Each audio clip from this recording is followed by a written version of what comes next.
I obviously haven't heard yet what you all have to say or what any testimony that may be presented will be, but it is the court's intention for the purposes of judicial efficiency and economy and to expedite this matter for the inevitable appeal to the Arkansas Supreme Court that the court is probably going to consolidate this and decide whether it should be a permanent injunction and whether declaratory relief should be issued.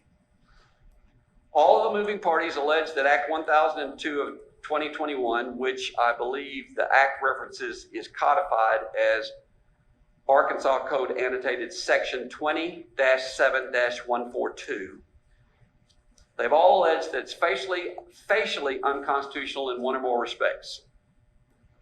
The McLean plaintiffs have alleged that Act 1002 violates Article 4, Section 2, in that they allege the legislative branch has encroached upon both the constitutional and the statutory authority of the governor as the chief executive of the executive branch of the state of Arkansas.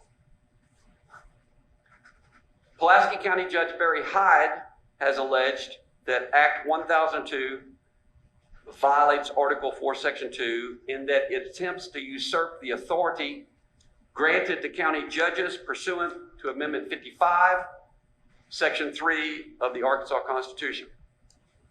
The Pulaski County Sheriff's cause of action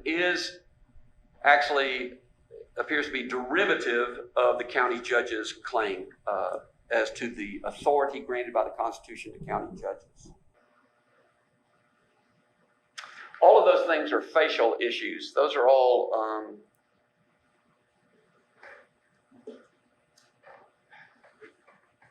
they're not fact dependent. So now let's turn to the equal protection argument, the violation of equal protection arguments, which may or may not be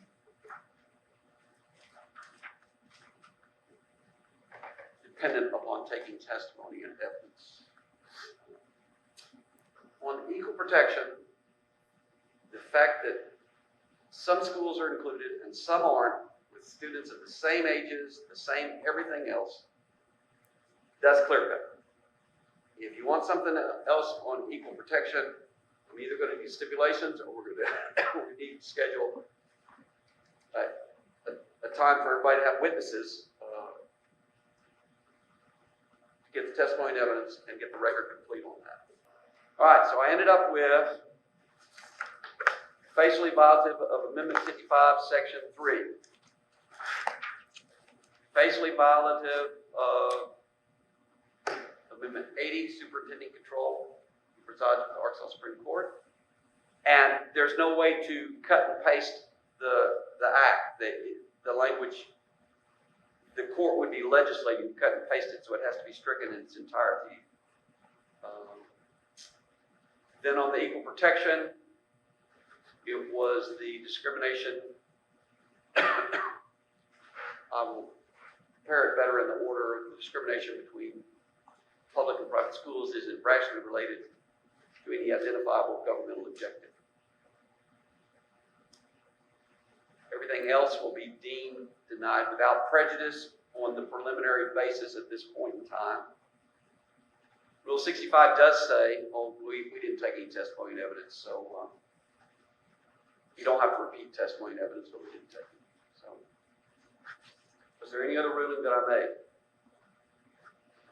I'll also include in the order the consolidation to the earlier case number and the intervention.